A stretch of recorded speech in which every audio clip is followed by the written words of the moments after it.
The bold and the beautiful, the wedding shock of the century.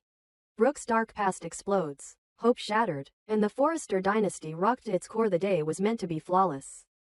A long-awaited reunion, a celebration of love rekindled, and the merging of two iconic legacies, the Forresters and the Logans. The media dubbed it the wedding of the decade. The fashion world buzzed. Forrester Creations was showcasing not just a love story, but an image, a symbol of forgiveness, loyalty, and second chances. Brooke Logan and Ridge Forrester were ready to say, "I do," once more.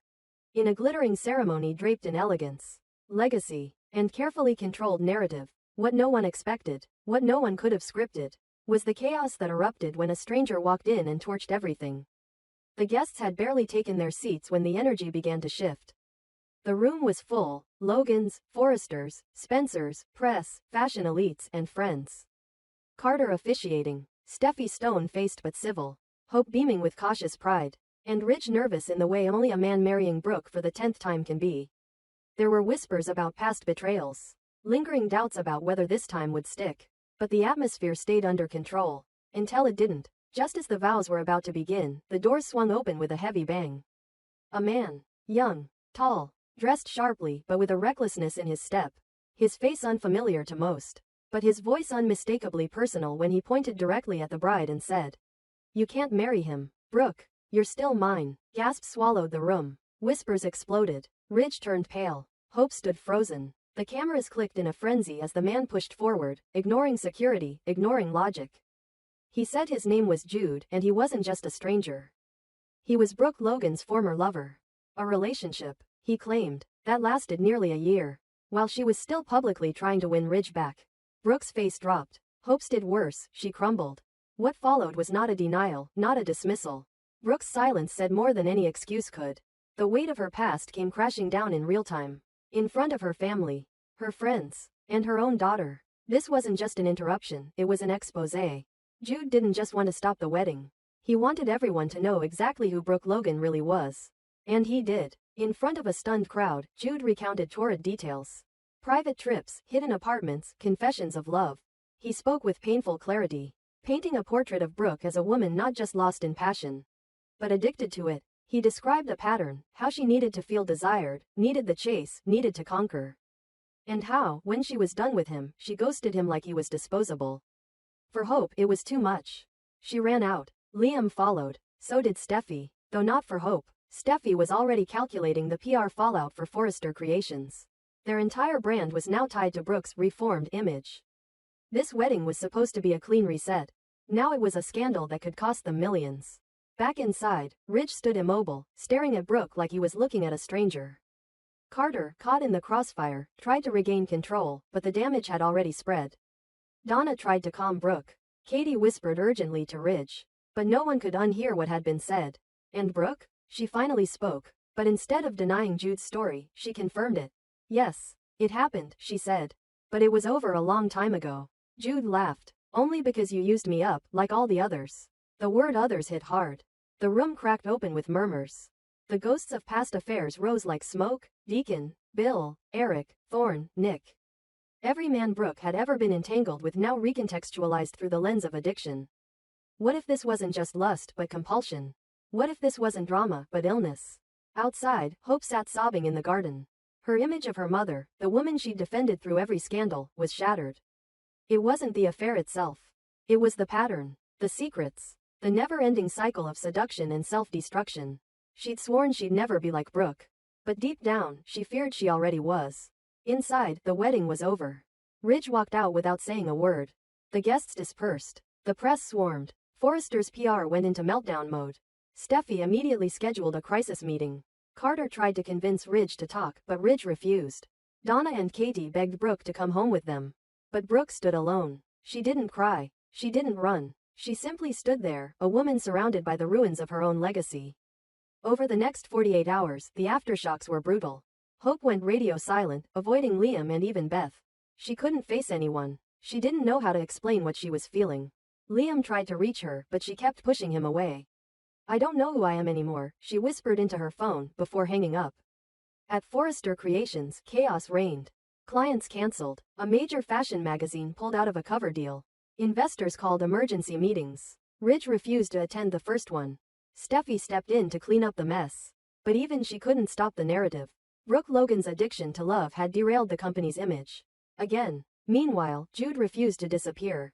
He gave interviews, sold texts, posted videos. He became a social media lightning rod, gaining followers with every scandalous reveal. And while Brooke refused to respond publicly, privately she fell apart. Alone in her house, she replayed the memories she thought she'd buried. The highs, the heat, the need. She realized that what Jude said wasn't all lies. There was truth in it. Ridge, in his silence, went to Eric. Asked questions about Brooke's past he never wanted to revisit. Eric, honest as always, confirmed the hard truth. Brooke had always been chasing something. Not just love, validation. The fallout extended to the Spencers too. Bill, watching from afar, saw history repeating. He knew Brooke's fire all too well. But what worried him more was Hope. Her silence. Her isolation. He tried to reach out but she wanted none of it. And in a dark corner of LA, Sheila Carter smiled. Watching the Forresters implode. Watching Brooke's legend burn. This was the chaos she'd waited for. But this wasn't just scandal. This was structural. Hope, in her shattered state, began questioning everything. Her career, her love life, her moral compass. She withdrew from Liam. Stopped designing. Began reading up on love addiction. Talking to therapists. Her fear, what if it's inherited? At Forrester, Ridge finally spoke. Not to Brooke, but to Steffi. I thought I could change her, he said.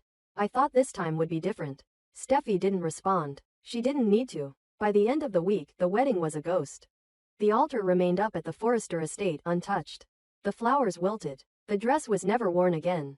The guests had left, but the damage lingered like smoke. And Brooke? She sat alone. Not in tears. Not in defiance. But in recognition. That maybe, just maybe, love was never her blessing. It was her curse. And the bold and the beautiful had never been more brutal. Or more honest. The bold and the beautiful, the wedding implosion. Brooke's secret affair exposed. Ridge stunned. Hope shattered. And the Logan legacy in freefall. It was supposed to be the culmination of years of turmoil. Forgiveness. And second chances. The air inside the Forrester estate buzzed with elegance, tradition, and anticipation as Brooke Logan prepared to remarry Ridge Forrester yet again. The setting was grand, the guest list immaculate, and the stakes, emotionally, socially, and financially, higher than ever. For the Forresters, this wasn't just another wedding. It was a rebranding of a woman who had long lived under the shadow of scandal. For Ridge, it was one more chance to believe in the woman he could never quite let go of. For Hope, it was a moment of pride. Her mother had finally come full circle. Until it all fell apart. Just as the officiant prepared to deliver the final words. Asking if anyone objected or if the bride and groom were ready to seal their vows. A loud bang cracked through the room. The ornate doors at the back of the ceremony slammed open with enough force to silence every whisper and breath. A man stepped through the threshold. Young, striking, intent, uninvited, unapologetic. His voice rang out through the hushed room. Unmistakable in its fire and clarity.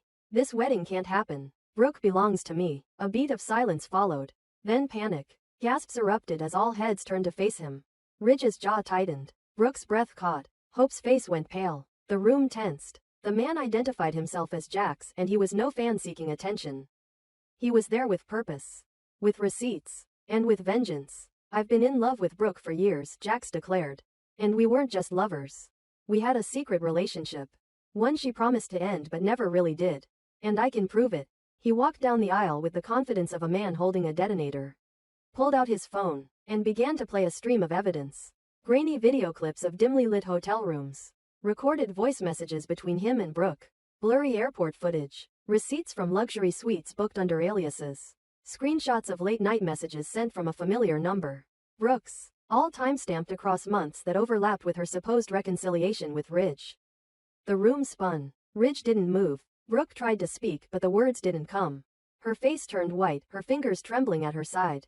Hope looked at her mother like she was seeing her for the first time. Then the tears came, fast, unstoppable, shaking her to the core. She clutched her stomach and stumbled backward, as if the foundation of her identity had just cracked. Eric Forrester, who had seen more drama in a lifetime than most men in 10, let out a shallow breath and collapsed into his chair. Eyes closed. Donna screamed. Katie rushed to his side. Steffi sat motionless, her lips pressed together in a razor-thin line of bitter satisfaction. She leaned slightly toward Thomas and whispered, "It was always going to end this way." Her voice wasn't cruel, just resolute. For her, this was inevitable. Brooke Logan's past had finally caught up to her present. Taylor stood near the back, stunned but heartbroken. Not out of triumph but out of deep empathy for Ridge. She knew what betrayal from Brooke felt like. The sharp stab, the humiliation, the destruction of trust that could never fully be rebuilt. Jax kept going. Every message was a nail. You said you loved me. That Ridge was comfort, but I was your real escape, he said, turning to Brooke. You told me you'd leave him when the time was right. And now you're standing here pretending none of it happened. Brooke broke. It wasn't real, she said, her voice cracking. You meant something to me, but it wasn't what you think. It was a mistake that lasted over a year. Jax fired back. A mistake that kept going even while you planned this wedding? Hope turned to Ridge, barely able to speak. Mom, is it true? Ridge looked at Brooke, eyes searching, almost begging for a denial. A plea, a shred of truth. But Brooke couldn't say anything. She shook her head, not in denial but in shame. That silence told Ridge everything he needed to know. He stepped back. I need to think, he said. This wedding is postponed. The word postponed hit like a guillotine. Everyone froze. The priest stood there awkwardly, waiting for confirmation. Ridge turned to the guests. Thank you all for coming, but we won't be proceeding today. I need time. There are things that need to be investigated. Jax smirked, victorious but still burning. You can't run from this, Brooke. You made me promises. You made me believe in something. You used me to fill your emptiness. You can't just shut me out. Security stepped in, finally moving Jax toward the exit. He went willingly but not quietly. This isn't over. I won't let you pretend this never happened. The crowd dispersed in stunned silence. Media outlets that had come to cover a celebration now had the scandal of the year. Paparazzi snapped photos of Brooke crying, Hope nearly collapsing into Liam's arms, and Ridge walking out alone into the sunlight. No ring, no bride, no answers. What followed was absolute fallout. Hope locked herself in her office for hours, refusing calls, deleting her social media, canceling design meetings. She couldn't face the press, the pity, or the knowledge that her mother had once again made a choice that destroyed everything. She used to be my hero, she whispered to herself. And now I don't know who she is. Ridge returned to his Malibu house, silent and unreachable. He wouldn't speak to Brooke. Not yet. He needed to process what had happened. To figure out how the woman he had defended, again and again, could keep something so massive from him. Eric recovered physically, but the emotional toll was visible. He called an emergency board meeting at Forrester Creations to discuss the fallout. Investors were already pulling back. The Logan brand had taken a hit, again. Steffi argued for putting more distance between Brooke and the company image. We can't survive another round of damage control, she said. We need a clean break. Meanwhile, Brooke stayed in her bedroom, blinds closed, phone off. She didn't deny the affair. She didn't reach out to Ridge. She knew she couldn't fix it, not this time. The thing she feared the most had happened. Her addiction to being loved had cost her the one man she truly loved. But there was another storm brewing. Jax, now a viral sensation, was making the rounds. Talk shows, podcasts, tabloids. He painted Brooke as a serial manipulator. A woman who chased validation through the hearts of men, only to discard them. He positioned himself as a victim of emotional abuse. She's not evil, he said on one stream, she's just broken. But broken people can destroy lives when they're not honest about it. Old affairs resurfaced in headlines. Bill Spencer, Deacon Sharp, Oliver Jones, Eric, Thorne, even Nick. Suddenly, Brooke wasn't just the face of the Logan family. She was a symbol of impulsive chaos. And Hope, who had built her identity on being the anti-Brooke, now found herself spiraling into the same narrative. She wondered if she was doomed to repeat her mother's patterns, no matter how hard she fought it. The wedding was never rescheduled. Days passed, then weeks. Ridge stayed silent. Hope slowly returned to work but kept her distance. The Forresters moved forward cautiously. Steffi took more control. Thomas avoided drama entirely, focusing on design. Eric pulled back from public life again. Carter resumed work with a kind of weary detachment. And Brooke? She sat with a glass of wine in the dark, rereading every message she'd ever sent Jax.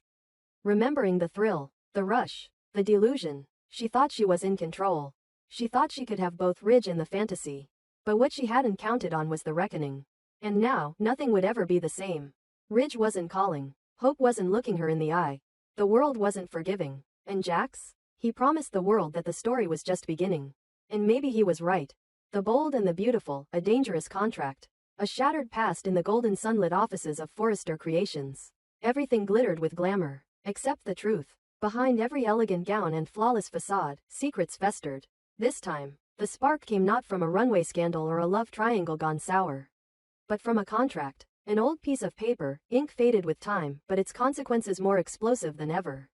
Jax wasn't part of the Forrester inner circle. He had no legacy, no bloodline, no runway to his name. But he had something more dangerous, leverage. He dropped it on the table like a weapon. A legally binding document, signed years ago by none other than Brooke Logan. On the surface, it looked like a standard non-disclosure agreement tied to a photography project. But one clause, veiled in ambiguous legalese, hinted at something deeper, something physical, something personal. It suggested an arrangement not just professional but intimate. The room fell silent. Ridge wasn't there, yet, but his absence loomed like a thundercloud. Brooke's eyes scanned the paper, hands trembling. "Where did you get this?" she asked, voice barely above a whisper. Jax smiled, casual, calculated. It was in an archive.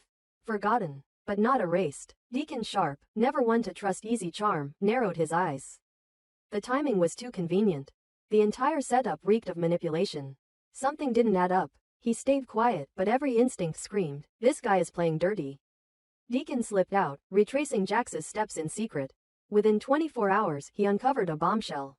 The attorney who drafted the so-called contract was none other than a former legal fixer for Sheila Carter. That name alone was enough to set off alarm bells. If Sheila was connected to this, even peripherally, it was more than just blackmail, it was war. Meanwhile, Hope Logan couldn't hide her confusion. She trusted her mother. She admired her. But this document, if real, it painted a troubling picture. Hope asked the question no one else dared to say out loud. "Mom, was this a pattern? Not just a mistake, but an addiction?" Her voice cracked. "Is this why things always fall apart? Is this why Ridge leaves?" Brooke broke. In a rare moment of raw truth, she collapsed into tears. "I tried to heal," she sobbed. "I tried. But by the time I even saw the damage, it was too late to save the wedding."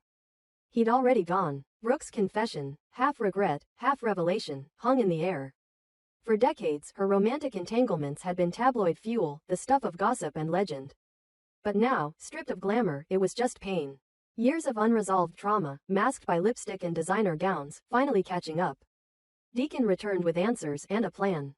Armed with his knowledge of legal loopholes, he quietly filed an emergency injunction and had the original contract declared null on technical grounds. It was a win, brief but necessary. Jax's first weapon was neutralized. But Jax wasn't finished. At the next meeting, he walked in uninvited. Calm, confident, holding a device in his hand. "You erased the contract," he said, "but you didn't erase her voice." He hit play. A scratchy, tinny recording filled the room. Brooke's voice, unmistakable, raw with emotion. From years ago, in a private therapy session. Her words chilled the room. "I don't know how to stop. Every time I feel empty, I look for a man. Not love, just someone to make me feel wanted. I hate it, but I don't stop, even when I know it'll cost me everything." Brooke's face went white. This wasn't just personal. This was nuclear. Therapy sessions were supposed to be confidential. But someone had violated that sacred space. And now the past screamed in stereo. Hope broke first. "This was recorded? Without your consent?" Her voice shook, torn between fury and heartbreak. Brooke nodded slowly, ashamed. Deacon exploded. "That's illegal. That's beyond dirty. That's criminal." He lunged toward Jax but was held back. "You think we're gonna let this slide? You don't know the people you're messing with." But Jax was unmoved. "The court of law? Maybe I lose. But the court of public opinion? That's different. All I have to do is leak this to the press, and she's done. Forrester will bury her. Ridge won't come back. Hope's line will lose its shine. This isn't just about Brooke. This is about everyone she touches." He walked out, leaving devastation behind him like a storm. That night, Brooke sat alone in her house, staring at a photo of her and Ridge. One of the few where they looked genuinely happy. She whispered to the empty room, "I ruined everything. Not because I didn't love but because I didn't love myself enough to stop." Deacon returned, furious but determined. "We're not going to let him win," he said. "Not like this." Brooke looked at him, tears fresh. "You already did so much, getting rid of that contract." Deacon leaned in. "That was just the start. He's playing a game. So now we play back." The next day, Hope confronted Jax directly. No lawyers. No bodyguards. Just her. "You think this makes you powerful? You're not. You're pathetic. You're using someone else's pain because you don't have the guts to stand on your own." She stared him down. "You want to destroy my mother? Fine. But understand this, she's survived worse. And she'll survive you." But Jax wasn't bluffing. The next morning, a gossip site posted a teaser. Exclusive. Secret audio from Brooke Logan's therapy tapes? Sources say it's explosive. The press circled like sharks.